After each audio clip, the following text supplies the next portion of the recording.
Российские врачи направлены в Очимчирскую центральную районную больницу в рамках межгосударственных договоренностей между министерствами здравоохранения для помощи местным медикам в летний курортный сезон. Вот уже более 2 недель врач-кардиолог Андрей Шаврин трудится в Абхазии, оказывая неоценимую помощь в Очимчирской центральной районной больнице. Его профессионализм и преданность делу вдохновляют местных медиков. В течение 20 дней количество пациентов неуклонно увеличивается, отметил врач-кардиолог. Результаты работы можно определить по количеству пациентов. А пациенты идут в последнее время все в большем количестве, потому что, видимо, какая-то реклама сработала.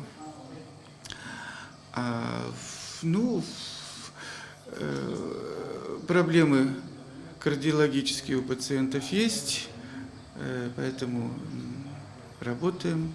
На базе этой больницы при помощи русских врачей повышают и квалификацию местных врачей. Главврач Лаша Какалия отметил, что за 20 дней каждый из специалистов принял по 100 человек, и такая помощь очень полезна.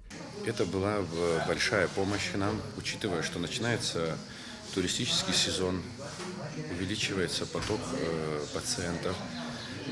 Так как в этом году штатное расписание не предоставляется возможным расширить и принять на работу местных докторов, то та помощь, которую нам прислали в лице кардиолога и хирурга, была очень полезна.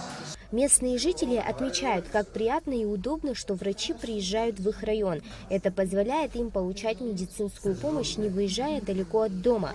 Не все пациенты были в курсе прибытия врачей и попали на прием случайно, отмечают они.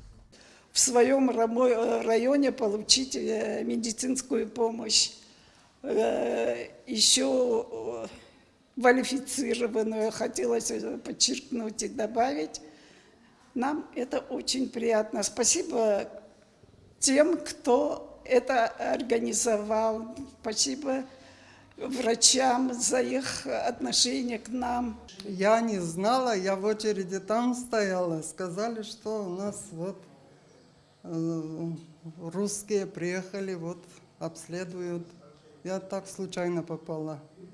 Основная задача врачей – оказание медицинской помощи жителям республики и туристам в период пикового курортного сезона, когда нагрузка на систему здравоохранения значительно возрастает. Милана Агарба, Давид Хашиг, Абхазское телевидение.